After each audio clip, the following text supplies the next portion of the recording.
avec nos Bibles Amen. pour pouvoir commencer notre programme d'aujourd'hui. Je vous inviterai à lire avec moi le livre des psaumes, Amen. psaume 108.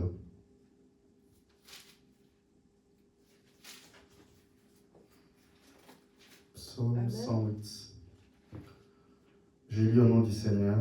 Amen. Mon cœur est affermi, ô Dieu, je chanterai, je psalmodierai, ô mon gloire. Réveille-toi mon luth, ainsi que ma harpe, je réveillerai l'aurore, je te célébrerai parmi les peuples éternels, je psalmodierai en ton honneur parmi les nations, car ta bienveillance s'élève au-dessus des cieux, et ta vérité jusqu'aux nues. Élève-toi sur le ciel, ô Dieu, et que ta gloire soit sur toute la terre, afin que tes bien-aimés soient délivrés, sauf par ta droite, et réponds-moi. Dieu a parlé dans sa sainteté, je triompherai, je partagerai Sichem, je mesurerai la vallée des Soukoutes, à moi Galade, à moi Manassé, Ephraïm est le rempart de ma tête, et Juda mon sceptre. Moab est les bassins où je me lave, sur Édom je jette ma chaussure, je pousse une clameur contre le pays des Philistins, qui mènera dans la ville forte, qui me conduit en Éden. En Édom, n'est-ce pas toi, ô Dieu, qui nous avais repoussés et qui ne sortait plus, ô Dieu, avec nos armées, donnez-nous du secours contre l'adversaire. Le salut de l'homme n'est que vanité. Avec Dieu, nous agirons vaillamment, celui qui écrasera nos adversaires. Amen. Amen. Que Dieu ajoute la bénédiction dans sa parole. Amen. Nous allons prier pour remettre les programmes d'aujourd'hui entre la main du Seigneur, qu'il puisse être l'alpha et l'oméga de ce matin. Prions tous ensemble. Seigneur, notre Père bien-aimé, nous venons encore en demande devant ta présence, avec nos fardeaux, avec nos problèmes, pour que toi, Père, tu puisses les décharger. Parce que ta parole dit, venez à moi, vous tous qui êtes fatigués et chargés, et je vous donnerai le repos. Et nous savons que le repos que tu donnes, c'est en Christ. Voilà pourquoi, Père, nous te demandons que tu puisses entrer dans le cœur de tes enfants et que tu puisses enlever tout ce qui n'est pas Moïse et que toi, tu puisses entrer dans leur vie et que tu ne puisses jamais sortir. Père bien-aimé, nous remettons les cultes d'aujourd'hui entre tes mains. Écarte l'homme du côté et que toi, tu puisses parler à ton peuple en utilisant la bouche d'un homme. Et pour le reste, nous remettons entre tes mains, dans le parfait nom du Seigneur Jésus-Christ, nous avons ainsi prié par le nom qui ne connaît pas d'échec, le nom qui a été élevé au-dessus de tout autre nom, le nom du Seigneur Jésus-Christ. Amen. Amen. Nous allons prier pour remettre les requêtes des enfants de Dieu dans la main du Seigneur. Il y a la sœur Bijou et sa fille qui avaient demandé que nous puissions prier pour eux parce qu'ils sont malades. Et nous remettons aussi pour ceux qui n'ont pas fait une demande de prière entre le main du Seigneur. Prions tous ensemble pour remettre cela. Père bien-aimé, ta parole dit que nous devons venir devant ta présence tel que nous sommes. Père, tes enfants sont venus auprès de toi pour que toi, tu puisses leur donner la guérison à leurs problèmes, la guérison à leurs maladies, la solution à leurs problèmes. Car ta parole dit, si vous demandez quelque chose à mon nom et que vous ne doutez pas, vous devez croire que la chose que vous avez demandée va s'accomplir. Et nous croyons, Père bien-aimé, que tu as déjà donné la guérison à tes enfants dans le nom puissant du Seigneur Jésus-Christ. Oh Dieu, Père, nous venons réclamer la santé que le diable a volée à tes enfants, que tu puisses les restaurer, Père bien-aimé, comme ta parole dit, tu restaureras tout ce que nous avons perdu. Et tout ce que tes enfants ont perdu, nous te demandons que tu puisses les restaurer ce matin dans le nom puissant du Seigneur Jésus-Christ. Nous avons ainsi prié dans le parfait nom du Seigneur Jésus-Christ. Amen. Amen. Sans plus tarder, nous allons prendre nos livres de cantiques. On tue des cantiques, on va commencer.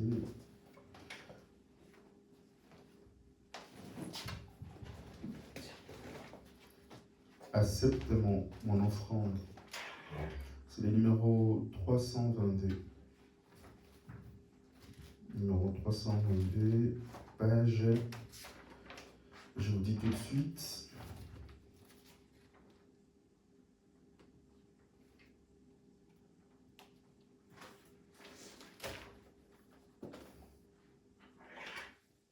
Chez moi, c'est 74. 74. C'est 80 Page, ok. Ça dépend des... Ça dépend de version.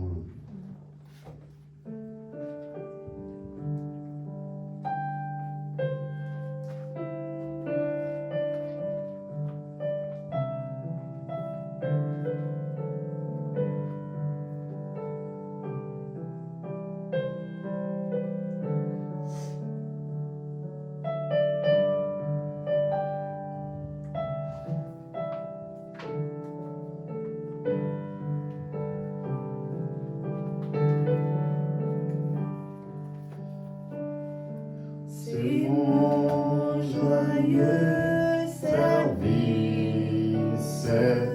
d'offrir à Jésus-Christ en vivant sacrifice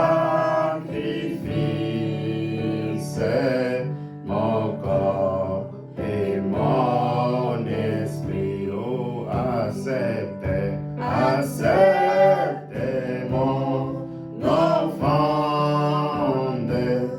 bien-aimé Fils de Dieu,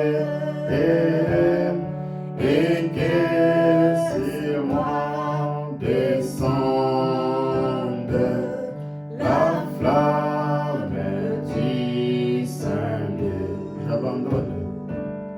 J'abandonne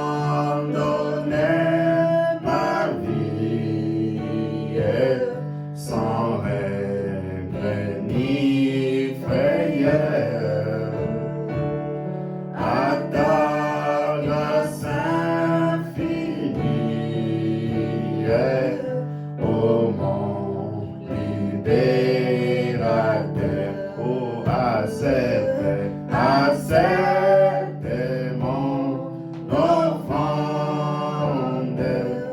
bien-aimé Fils de Dieu,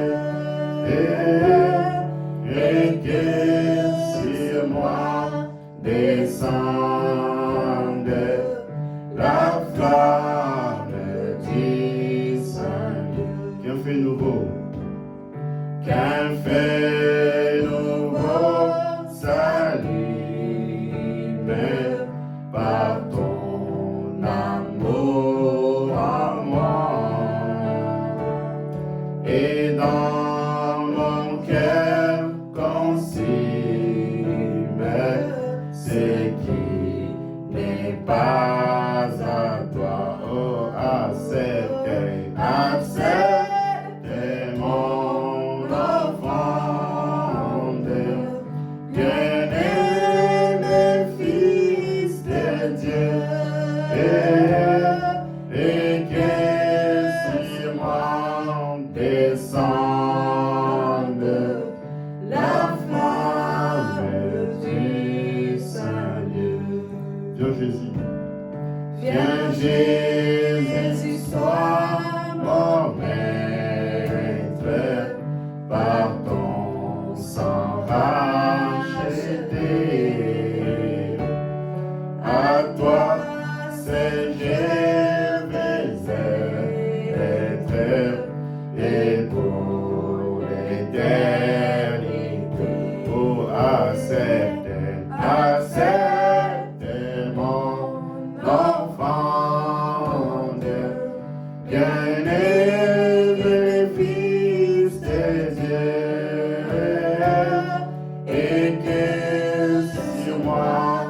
descende la flamme du Seigneur. Oh, acceptez, acceptez mon offrande, bien-aimé Fils de Dieu, et que sur moi descende la flamme du Seigneur.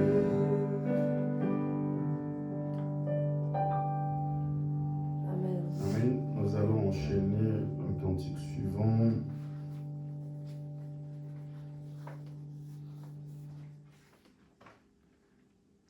C'est le numéro qui fait bon ton service. 274.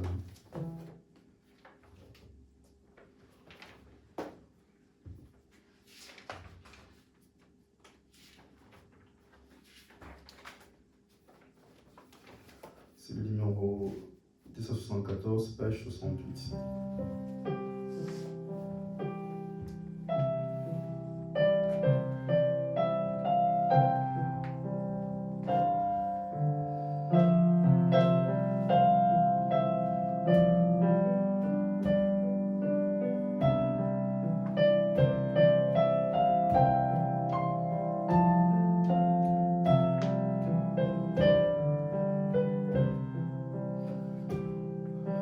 Qui fait bon à ton service, Jésus mon sauveur, qu'il est doux les sacrifices que t'offre ton cœur. Prends Jésus, prends ma vie, elle est tout en toi, elle est tout en toi, et dans sa grâce infinie, tu m'as gardé moi. Mon désir, mon veut si près. Mon désir, mon veut si près, c'est ta volonté. Rien je n'ai veillé, je n'aime que ta volonté. Oh Jésus, oh Jésus, prends ma vie, elle est tout en toi, elle est tout en toi, et dans ta grâce infinie, tu m'as gardé moi. Comme un ange rapide, Comme mais l'ange non au vol rapide, je vais te servir. Les yeux fixés sur mon guide, toujours obéir. Oh Jésus, prends ma vie, elle est tout en toi, elle est tout en toi, et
ensemble donc vers la gloire, marchons en avant,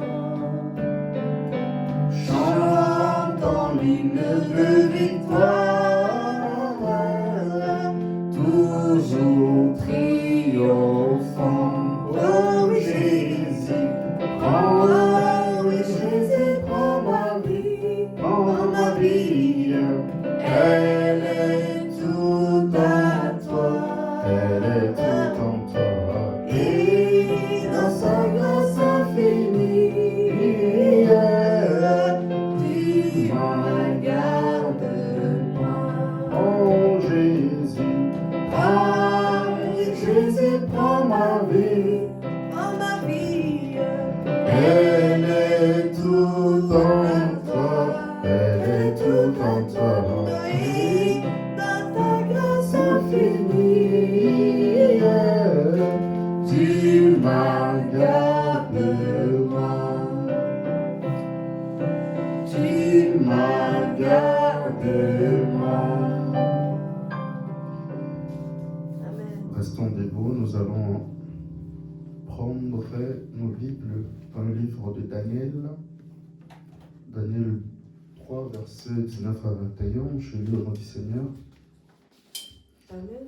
Alors Nebuchadnezzar fut rempli de fureur et que l'aspect de son visage changeant devant Shadrach, Meshach et Abednego, il reprit la parole et ordonna de chauffer la fournaise 7 fois plus qu'il n'était habitué de la chauffer.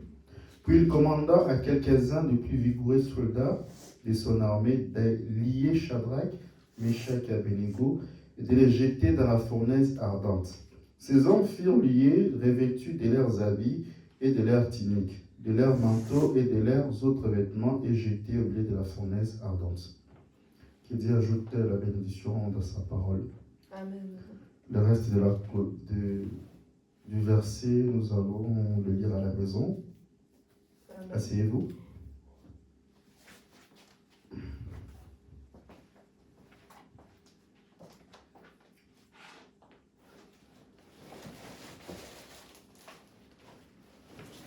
Nous allons commencer notre prédication d'aujourd'hui. Amen.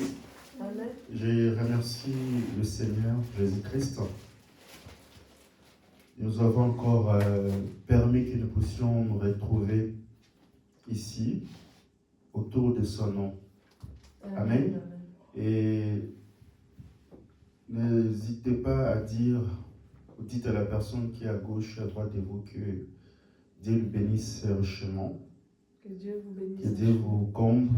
Que Que vous Dieu comble. soit votre joie. Que Dieu soit votre Que Dieu joie. soit tout ce que vous possédez dans la vie. Que Dieu soit tout ce que vous possédez dans la vie. Parce que le prophète de Dieu dit que la meilleure des choses qu'il avait trouvées dans le système linguistique français, la meilleure des choses qu'il avait trouvées quand il lisait le français, le plus beau mot, le plus belle phrase qu'il avait trouvée, c'est que Dieu vous bénisse. Amen. Amen. Amen. C'est important parce que nous aimons tant la parole. Nous aimons tant écouter notre Dieu nous parler. Amen. Parce que quand nous écoutons la parole, nous écoutons Dieu. Amen. Parce que la parole, c'est Dieu sous forme écrite. Amen. Et nous croyons que ni les projets d'un homme, ni les sorciers de la famille ne peuvent nous séparer de l'amour que nous avons envers Dieu. Amen. Amen. Amen. Parce que nous ne cesserons sans cesse de dire à Dieu merci. Parce que quand nous regardons le bienfait qu'il fait pour nous, c'est multiple. Amen. Voilà pourquoi nous devons toujours être reconnaissants à Dieu Amen. pour le bienfait qu'il fait pour nous. Merci Seigneur. Amen. Amen. Et nous devons toujours avoir cette attitude-là d'être reconnaissants dans la vie, Amen. que ce soit sur le plan physique ou sur le plan surnaturel. Amen. Amen. Amen. Parce qu'il n'y a pas longtemps, je marchais, j'avais demandé, quand j'étais en ville, il y avait quelqu'un qui avait laissé sa mallette ouverte. Et j'avais demandé justement au monsieur qui était à côté de lui de dire à l'autre personne de fermer sa mallette. Et le monsieur avait dit à cet homme-là de fermer sa mallette, sauf qu'à la fin, au lieu de dire même merci, il n'a rien dit, il est parti comme ça. Amen. Amen. Et ce n'est pas de sa faute, c'est l'éducation qu'il avait reçue de ses parents. Mais pour vous les parents, je vous conseillerais toujours d'enseigner à vos enfants de bonnes manières. Amen. Amen. Parce que le Seigneur Jésus-Christ, quand il avait guéri les 10 lépreux, il y avait 9 qui étaient partis, il y avait juste un qui était venu lui dire merci. Amen.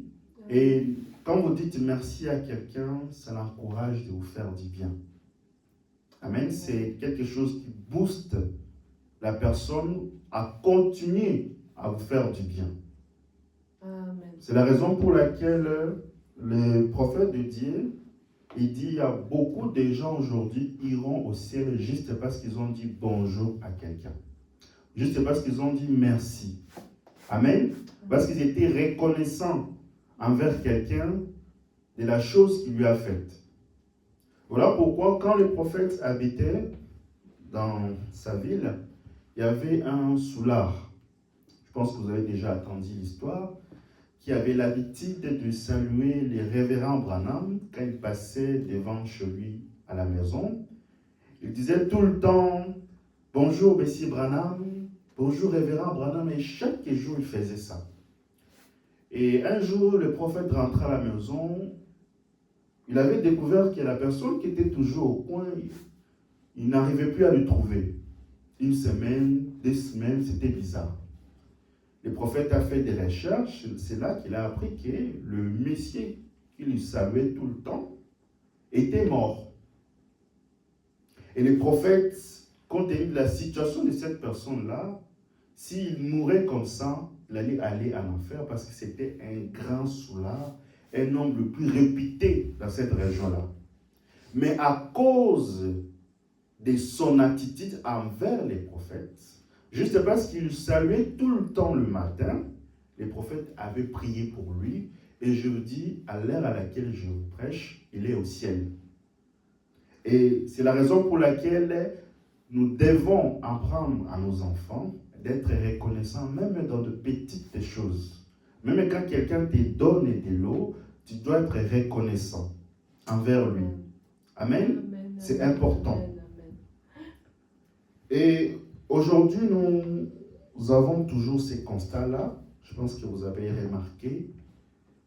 La ruse du diable aujourd'hui, c'est de faire dire aux enfants de Dieu qu'ils sont des chrétiens alors qu'ils ne le sont pas.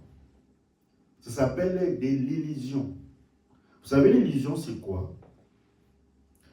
Par exemple, quand vous conduisez en voiture, vous roulez, vous allez voir que quand il fait chaud, vous allez voir que les goudrons qui sont devant vous, il y a comme s'il y avait de l'eau qui apparaissait, mais ce n'est pas de l'eau, mais c'est des mirages. Je pense que ceux qui ont déjà conduit savent ce que je parle. Donc vos yeux vous font croire que c'est de l'eau, alors que ce ne sont pas de l'eau. C'est ça qu'on appelle l'illusion. Ou bien quand vous regardez une voiture passer, lorsque vous voyez les pneus tourner, il va vers l'avant, votre yeux vous donne l'impression de retourner derrière, que le pneu retourne derrière, alors qu'il avance. C'est ça qu'on appelle l'illusion.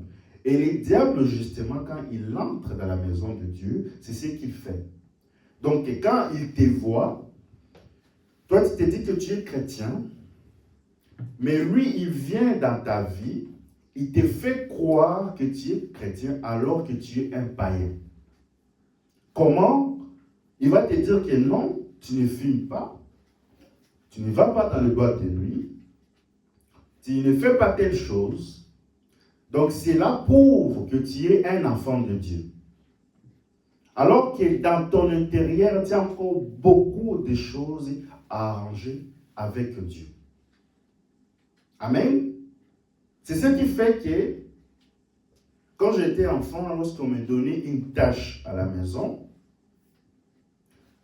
on nous demandait par exemple de nettoyer la maison avant que le parent revienne, quand on était encore des gosses, comme certains parmi nous. On nettoyait la maison, on faisait en sorte que la maison soit nickel, propre. Mais quand nos parents revenaient le soir ou la journée, et ils ne regardaient pas là où les endroits étaient propres. Vous savez ce qu'ils faisaient? Et ils soulevaient les canapés. Donc ils regardaient en dessous des canapés s'il n'y a pas de saleté. Donc c'est là qu'ils vérifient. Donc ils ne vérifient pas là où tout est bon. Et il en va de même quand Dieu vient dans nos vies. Quand Dieu vient dans nos vies, il ne regarde pas là où est propre. Parce que nous savons que quand on est chrétien, on n'y va pas dans des boîtes de nuit. C'est très bien, ce n'est pas mauvais. Quand on est chrétien, on ne s'habille pas en pantalon, c'est très bien. Mais là où Dieu regarde, c'est là où tes yeux ne voient pas. C'est dans ton intérieur. Parce qu'aujourd'hui, nous avons beaucoup de frères, beaucoup de sœurs qui vivent une vie bonne, mais à l'intérieur d'eux, ils ont encore beaucoup de rancune, beaucoup d'amertume, beaucoup de jalousie envers un frère ou une sœur. Amen.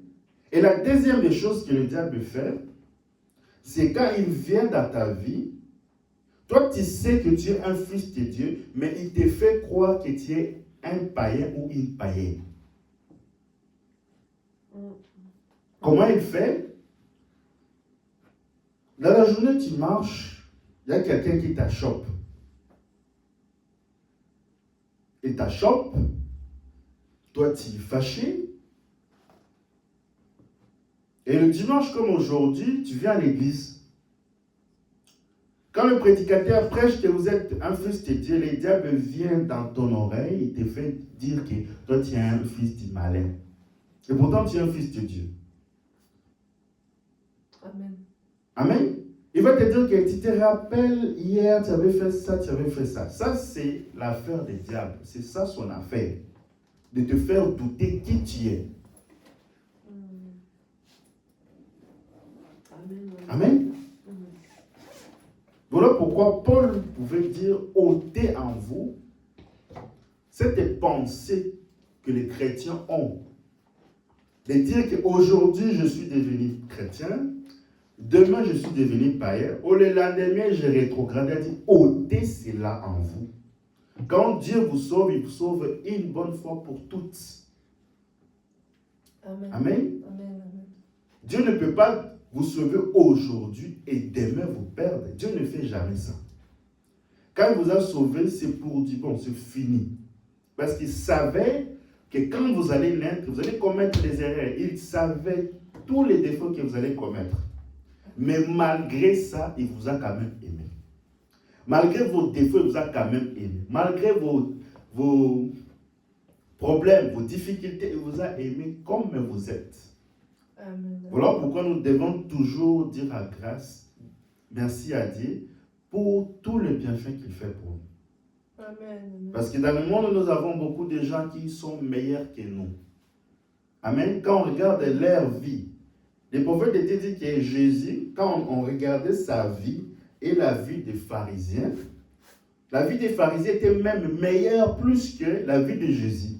Parce qu'il y avait des choses que les pharisiens ne pouvaient pas faire que Jésus avait fait. Quand il entra sur les temples, il a commencé à verser des choses parce qu'il y avait des gens qui vendaient autour du temple de Dieu.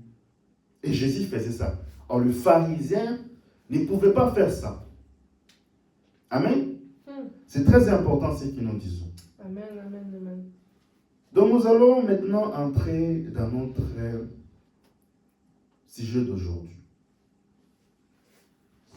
Bien avant d'entrer dans notre sujet d'aujourd'hui,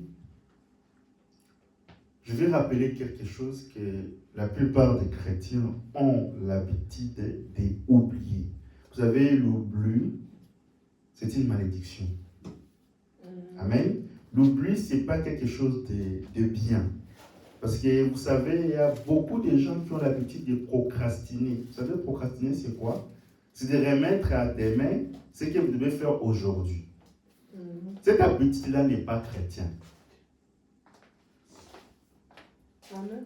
Qui te dit que demain va exister? Non. Si tu veux faire quelque chose, si Dieu te donne le temps, fais-le. N'attends pas demain parce que le lendemain prendra soin du lendemain. Et à chaque jour suffit sa peine. Amen. Et quand nous venons à l'église, nous venons pour prêcher la parole. Le prophète de Dieu dit qu'un prédicateur, c'est un esprit qui vient de la présence de Dieu pour vous apporter la parole de votre temps. Amen.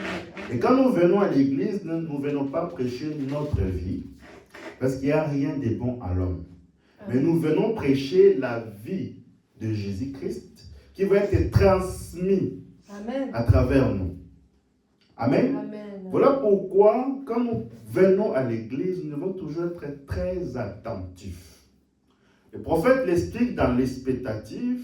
Quand nous venons à l'église, si nous venons pour critiquer les gens, alors le diable est là pour montrer des gens à critiquer. Mais si nous venons à l'église dans le but d'écouter Dieu, alors Dieu est là pour nous donner tout ce que notre cœur désire. Amen. Amen. Amen. Merci Seigneur. Amen. Amen. Et quand nous venons à l'église, nous sommes des malades. C'est vrai. Nous avons des problèmes. Nous avons des défauts. Nous ne devons pas retourner comme nous sommes venus. Amen. Nous ne sommes pas à l'église en étant des spectateurs. Mais quand nous venons à l'église, nous venons rencontrer Dieu face à face. Amen. Amen. C'est important. Amen. Voilà pourquoi quand nous venons à l'église, nous devons être comme des élèves. Amen. Amen. Un élève, quand il vient à l'église, même à l'école, vous avez toujours des cahiers, des notes pour écrire. Le prophète encourageait les gens de Branham Tabernacle de venir avec des notes. Ce n'est pas pour rien. Parce que quand nous venons à l'église, quand nous prêchons la parole, l'être humain n'est pas un ordinateur où il doit tout enregistrer. Non. Impossible. Nous devons toujours avoir un cahier de notes pour écrire parce que le prédicateur va citer des citations. Ça vous servira quand vous serez grand, quand il y aura une situation dans la vie que vous allez dire, ah, j'avais écouté ça quelque part, donc tu vas aller, tu ouvres tes notes, tu retrouves cela. Amen. Je vais prendre une citation pour appuyer cela. La condamnation par représentation cochée le 13 novembre 1960, paragraphe 7. Je désire que chacun de vous apporte son carnet, apporte son crayon.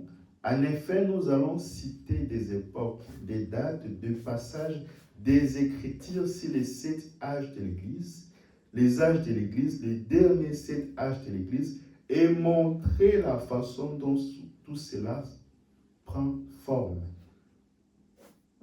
On va prendre encore une autre citation pour appuyer encore cela.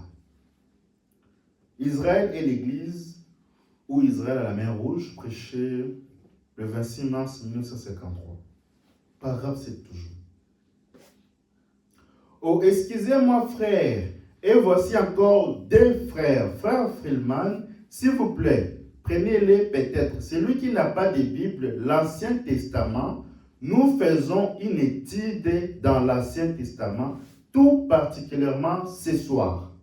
Parce que nous allons en tirer un modèle. Levez la main, vous qui en voulez une, pour que l'on vous l'apporte. Apportez vos Bibles, vos crayons et du papier et tout le reste. Vous pourrez ainsi noter les références. Amen. Amen. Et quand nous venons à l'église, la parole, c'est comme une arme. Le prophète de Dieu dit, quand nous prêchons la parole, c'est une force qui est inconsciente en vous.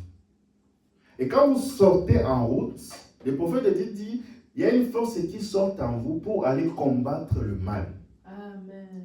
Vous allez voir que même quand vous vous êtes en pause, il y a vos amis qui commencent à fumer, ils vont vous dire que non, c'est frère, prends un peu la petite cigarette pour commencer à fumer. Mais il y a une force qui vient en vous qui vous dit que non, ça je ne vais pas prendre. Amen. C'est cette force-là qui vous donne une position en Christ. Amen. Amen. Voilà pourquoi c'est important de noter. Parce qu'un bon élève, quand il va, même dans les cours, il n'enregistre pas tout ce que les professeurs disent. Il prend des notes. Il écrit parce qu'il s'attend qu'il y aura une évaluation. Amen. C'est important. Maintenant, nous allons entrer dans notre enseignement, le mystère des liens. Nous sommes à la deuxième phase de notre enseignement, la manifestation de ces liens. Amen. Amen. Quand nous venons dans le monde, chaque personne est née dans le pays à laquelle ils vivent. Quand vous partez en Amérique, vous trouverez un esprit américain. Quand vous partez en France, vous trouverez un esprit français. Quand vous partez au Congo, vous trouverez un esprit congolais. La fois passée, je vous avais dit que le mystère de lien, leurs origines passent par 4 étapes. Je vous avais dit que la première chose, c'est d'abord, vous vous souvenez? Je répète ça tout le temps. Il y a 4 étapes. La première des choses, c'est l'hérédité.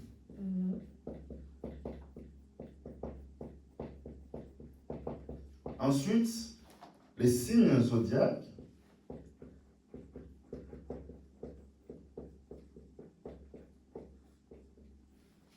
La troisième, c'est les noms parentaux que vous avez ici, de vos parents. Et la quatrième, l'esprit d'un pays ou d'un continent. Ça dépend du cas. Voilà ces 4 étapes que le diable utilise pour avoir un lien avec vous. Amen. Et c'est à travers ces liens que le diable entre dans nos maisons. Et voilà pourquoi nous devons savoir quelles sont les armes que le diable utilise pour que quand nous allons prier, nous puissions avoir la position qu'il faut pour combattre l'ennemi. Parce que la parole, c'est une arme que Dieu nous donne, avec laquelle nous allons combattre le diable en tout lieu, en toutes circonstances et dans chaque domaine de la vie. Amen, amen. Amen. Et je disais que quand vous partez au Congo, il y a un esprit congolais. C'est ça. Au Congo, quand les gens marchent, pour dire qu'une personne est en bonne santé, ils regardent si la personne est grosse ou pas.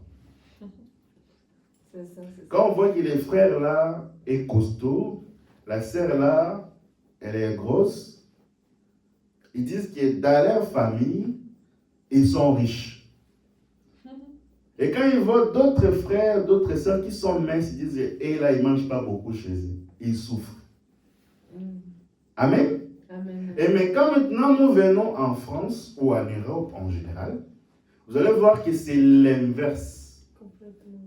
Vous allez voir que quand vous arrivez en France, pour dire que telle personne est en bonne santé, c'est quand on regarde sa physique, on voit que la personne a une taille normale. C'est ça, c'est ça. Elle n'est pas obèse. Amen. Ce qui fait que les filles qui sont païennes, je ne parle pas des filles chrétiennes, les filles païennes, quand elles remarquent que dans leur vie, elles sont grosses, il y a déjà des alertes qui sont dans leur tête. Dit que là, il faut que je parte dans les salles de sport. Sinon, il n'y aura pas des hommes qui vont m'approcher. Amen. C'est ça. Donc, vous allez voir qu'ils vont remplir les salles de gymnastique pour se remettre en forme. Même aux toilettes, il y en a certains qui ont la balance pour mesurer leur poids. Dès qu'ils prennent 2 kilos, il faut qu'ils partent au sport. C'est grave. C'est grave. Mais, je ne suis pas contre le sport. Paul dit que l'activité physique est utile à peu de choses. Amen. Amen. Mais il y a un sport que la plupart parmi nous font qui n'est pas un sport chrétien. C'est du yoga. Le yoga n'est pas un sport chrétien. Amen. Amen. Parce que les pratiques que les gens font là-bas, cela ne reflète pas toujours la parole, parce que le yoga est une branche de la religion indienne. Quand vous partez faire le yoga, ils vont vous dire, ils ont cette expression-là, il faut faire le vide dans ton esprit. Le vide dans ton esprit, cela veut dire qu'il faut vider toutes les préoccupations que tu as en tête. Si tu avais fait du mal à quelqu'un, au lieu d'aller voir le frère pour pouvoir demander pardon, il te demande de vider ta conscience.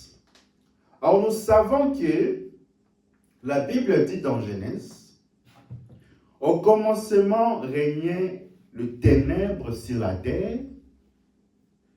Amen. Et l'homme était informe et vide. Et Dieu dit que la lumière soit. Et la lumière fut. Donc, si dans ton esprit, tu as un vide, tu ne dois pas rejeter ce vide-là. Si tu as des choses avec ton frère, il faut partir vers ton frère, voir avec lui, demander-lui pardon. C'est ça que la parole nous prescrit. Amen. Parce que aussi longtemps qu'il y a encore des ténèbres en toi, le diable va justement utiliser là où il y a les ténèbres pour se cacher. Voilà pourquoi il faut que la lumière entre dans ta vie. Voilà pourquoi la lumière doit entrer dans ton cœur pour chasser l'obscurité. Amen, amen. Parce qu'aujourd'hui, il y a beaucoup de personnes qui ont encore des secrets, pour ceux qui sont mariés, qui ne veulent pas dire à son mari. Il avait un enfant avec un autre homme, quand ils se sont mariés, il n'a jamais dit ça à son mari. Et le diable, pour entrer dans ta vie, va justement utiliser là où il y a des ténèbres pour se cacher. Voilà pourquoi, quand vous êtes à la maison, vous devez être clair. Vous ne devez pas être quelqu'un qui est mystérieux, vous devez être simple. Amen. Vous devez toujours être quelqu'un que quand on approche, on est facile à les cerner.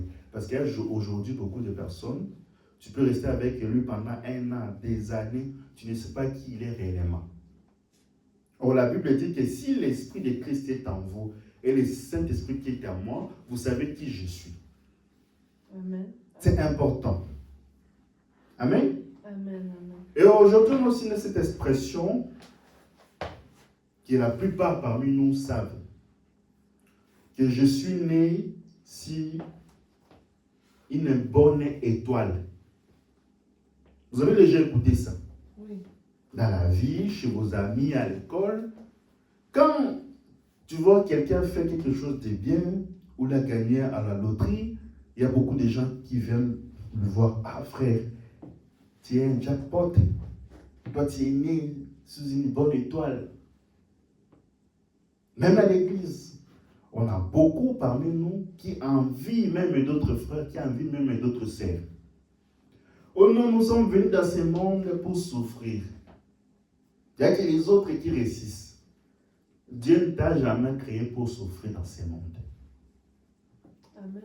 Amen. Amen. Dieu dit que j'ai des projets de bonheur et de paix pour vous. Alléluia. Il a dit, fais de l'Éternel tes délices et il te donnera tout ce que ton cœur désire. Amen. Donc, Amen. ne soyez pas des gens qui se comparent toujours aux autres. Amen. Amen. Amen. C'est vrai.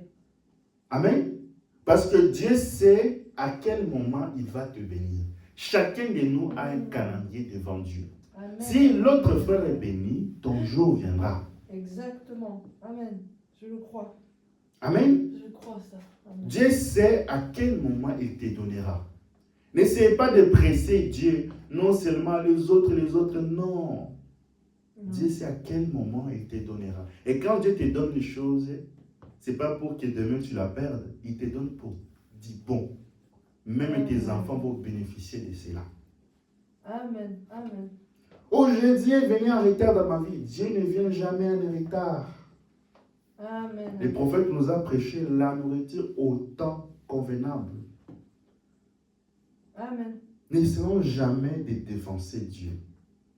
Amen. Notre Amen. prière ne doit pas être pour changer. Quand nous prions, nous ne devons jamais prier pour changer la pensée de Dieu pour nous, mais nous devons prier pour changer notre pensée pour que la pensée de Dieu entre dans nos vies. Amen. Amen. Amen. Amen. Amen. C'est important. Parce que peu importe la direction de la nuit, le soleil finit toujours par s'élever. Amen. Amen. Parce que Dieu prend toujours soin de ses enfants. Amen. Il prend soin. C'est un père pour des orphelins, un mari pour le veuf. Amen. Donc il sait tout ce que vous désirez. Amen. Amen. C'est important. Parce Amen. qu'une mère peut oublier ses enfants, mais Dieu ne peut jamais vous oublier. Parce que Amen. vos noms sont écrits sur sa main. Qui peut effacer? Qui? Amen. Amen. Amen. Je vais vous poser une question. Mhm. Dans l'amour entre l'homme et Jésus-Christ, qui souffre plus en amour?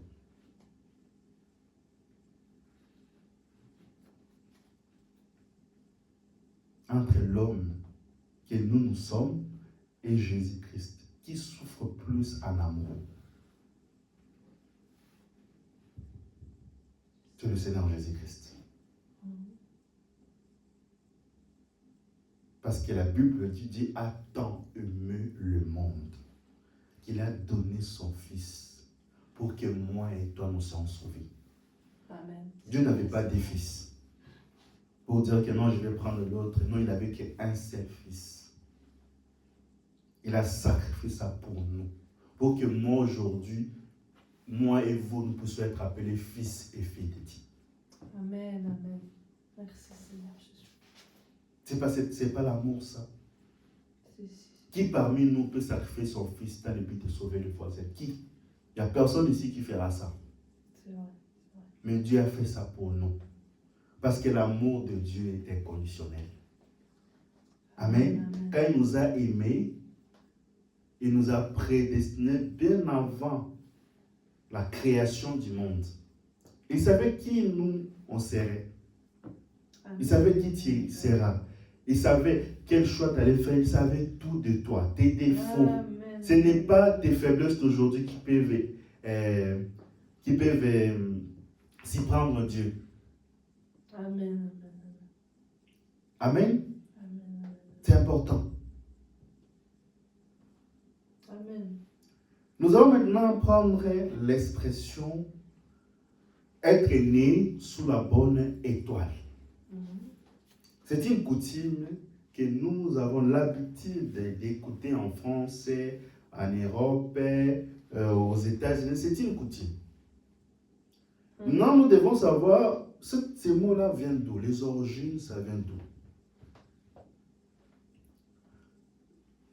D'après Wikipédia, ou d'après les sources Internet, On dit qu'être sous la bonne étoile, c'était quelque chose qu'on croyait dans les croyances astrologiques ancestrales. On pensait que la position des étoiles et des planètes, je l'ai dit, au moment de la naissance d'une personne, influençait son destin. Ainsi, une personne née sous une bonne étoile était censée avoir un destin favorable, de la chance et rencontrer les succès tout au long de sa vie. Amen. Ok. C'est ça la définition que les internautes ont donnée. Amen. Amen. Maintenant, nous allons étudier cela de fond. Amen. C'est très important ce que nous allons dire ici. Je vais effacer.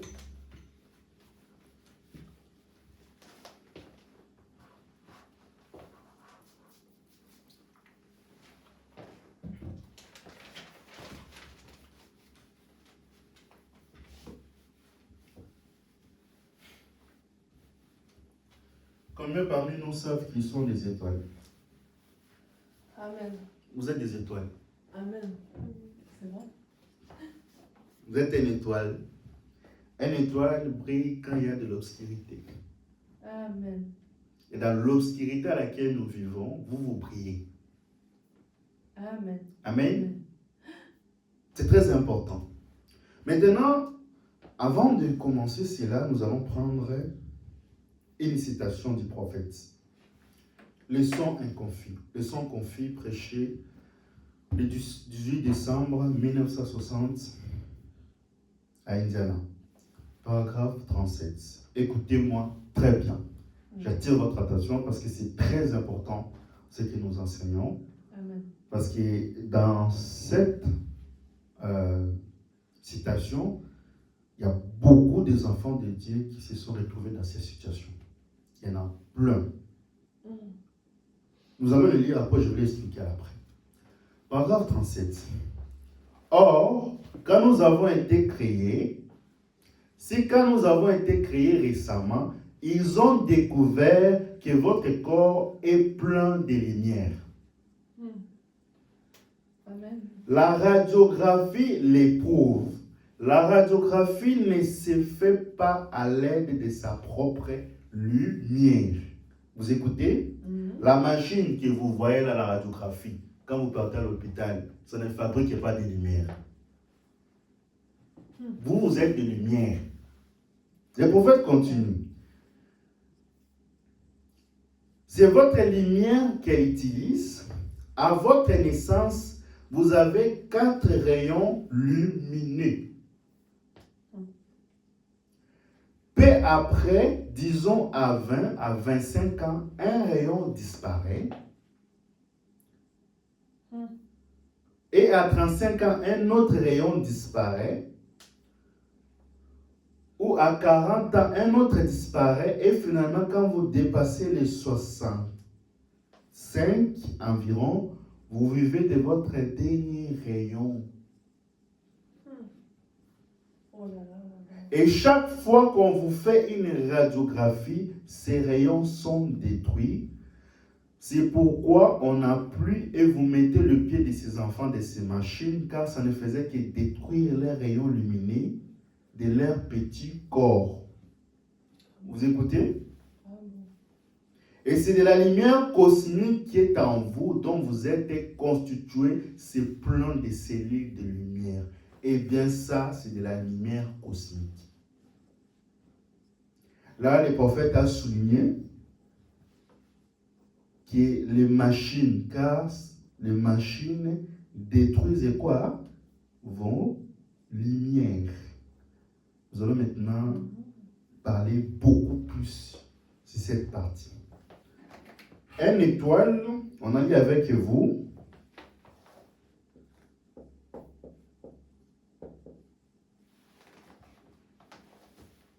est constituée de 4 rayons lumineux. Amen.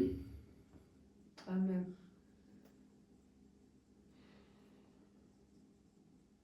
Il est dit que Puis après, disons, à 20 et à 25 ans, un rayon disparaît. Donc, de 0 à 25,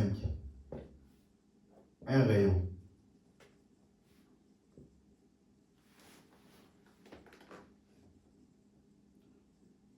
Et à 35, donc de 25 à 35, un autre rayon disparaît.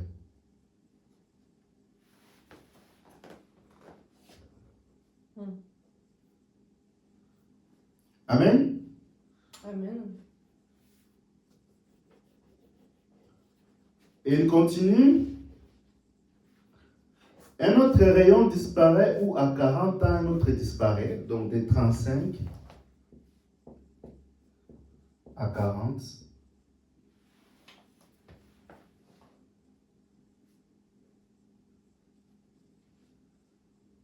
Non, de 35 pardon, à 75, pardon.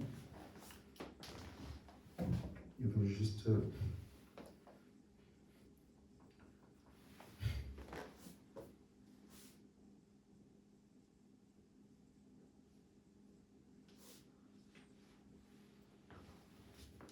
de 35 à 74 heures.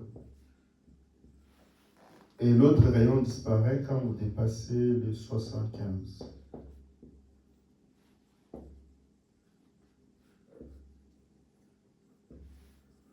On a 1, 2, on a 3, on a 4.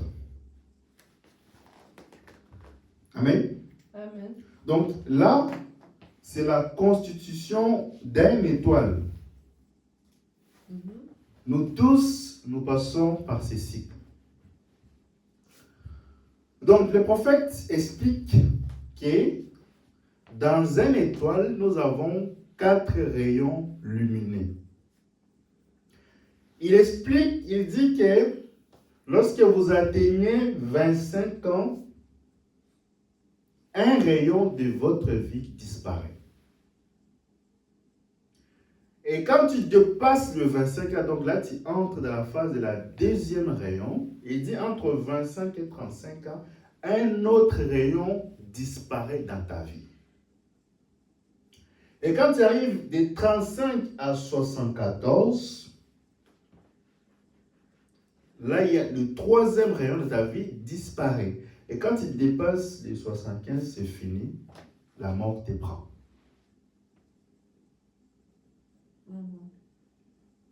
Maintenant, le diable, quand il entre dans nos vies, la première des choses qu'il fait, c'est de combattre vos étoiles. Et quand il combat vos étoiles, il ne va pas s'attendre que tu puisses avoir 50 ans. Non. Il vient quand tu es encore dans la naissance.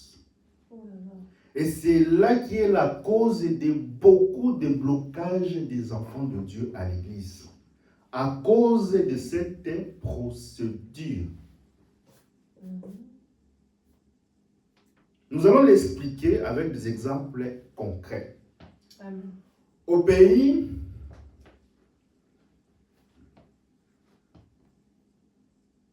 en Afrique en général, nous allons parler des cas africains et nous allons parler des cas européens. Amen. Parce que je veux dire que les esprits changent quand on change de ville. Amen. On va prendre africain. Et deuxième qu'on va prendre européen. On va prendre France uniquement parce qu'on est dans ces pays. Le premier cas. Quand vous partez en Afrique, lorsqu'un enfant est né, il y a une célébration que les parents font. Beaucoup de parents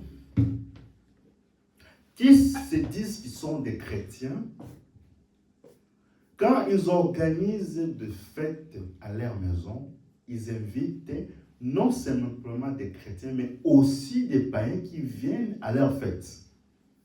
Or, le païen, quand il vient dans ta fête, il ne vient pas simplement pour se réjouir avec toi. Amen. Parce que quand un enfant il est encore bébé, son étoile brille tellement fort, ça rayonne. Même le gens des ténèbres peut voir cela. Amen. Voilà pourquoi, quand le Seigneur Jésus-Christ, quand il était né, son étoile rayonnait plus au ciel. Et les anges, les mages, les 3 mages, avaient poursuivi cette étoile-là. Or, l'étoile-là, c'était le Seigneur Jésus-Christ. Maintenant, quand ces mages-là passaient à la ville de Rome, je pense que vous connaissez l'histoire, ils ont rencontré Hérode.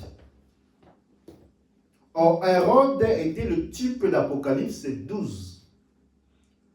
Quand la Bible dit que la femme est là, avait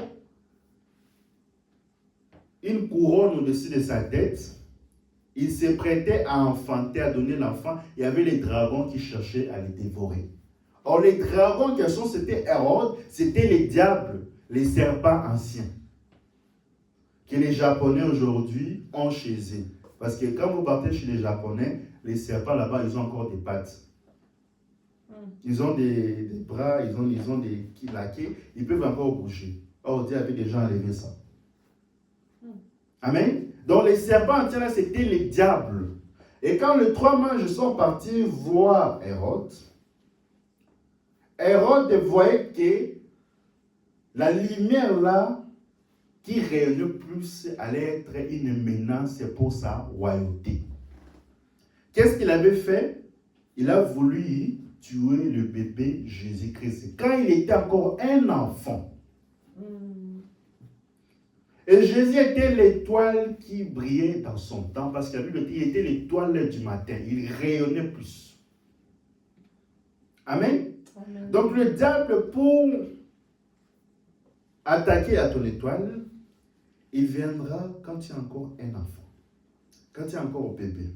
C'est la raison pour laquelle il y a beaucoup d'enfants en Afrique, quand ils reçoivent des invités païens, il y en a beaucoup que les diables avaient pris leur étoile quand ils étaient encore enfants. Ce n'est que plus tard, quand ils ont grandi, ils ne savent pas que beaucoup de problèmes qu'ils rencontrent dans leur vie, ils ne savent pas d'où ça vient, mais ça vient de là. Parce que les diables avaient déjà volé la moitié de leur vie. Voilà pourquoi je dis toujours, c'est important quand vous donnez naissance à votre enfant, avant de faire toute une fête, amenez d'abord vos enfants à l'église pour qu'on leur consacre. Parce que quand on vient à l'église, on ne baptise pas un enfant parce qu'un enfant ne sait pas faire la différence entre le bien et le mal. Mais on leur consacre. Voilà pourquoi le Seigneur Jésus-Christ dit, laissez venir le petit enfant parce que le royaume des cieux les ressemble. Quand on amène l'enfant, c'est justement pour le remettre dans le bras de notre Seigneur Jésus-Christ. Amen, amen. Mais nos frères ne font pas ça. Ce qui fait qu'il y en a beaucoup, leurs étoiles ont été volées quand ils étaient encore enfants. Maintenant, quand vous amenez vos enfants à l'église, ne choisissez pas n'importe qui pour poser la main sur la tête de vos enfants. Parce que la vie aujourd'hui doit se transmettre d'un homme à un homme. Donc, si la personne qui prie pour le bébé n'a pas le Saint-Esprit, n'a pas la vie de Christ, au lieu de transmettre la vie, il transmet la mort. Au lieu de transmettre la bénédiction, il transmet la malédiction. Nous allons prendre un exemple où le prophète dit que quand un prédicateur ou quand quelqu'un prie pour un malade, il y a un rayon de lumière qui quitte sa main et va dans la tête de l'enfant. Nous allons le lire. Laissons un conflit toujours. Paragraphe 56. Le Reader Digest a publié cela. Est ici en Amérique Et nous avons ça par écrit, ici dans le Reader Digest. Là, on avait mis la guérison divine en examen. Vous voyez ici? On veut passer la guérison divine en examen. Quand on prie pour quelqu'un, on fait une opération. Mais une opération sans cicatrice.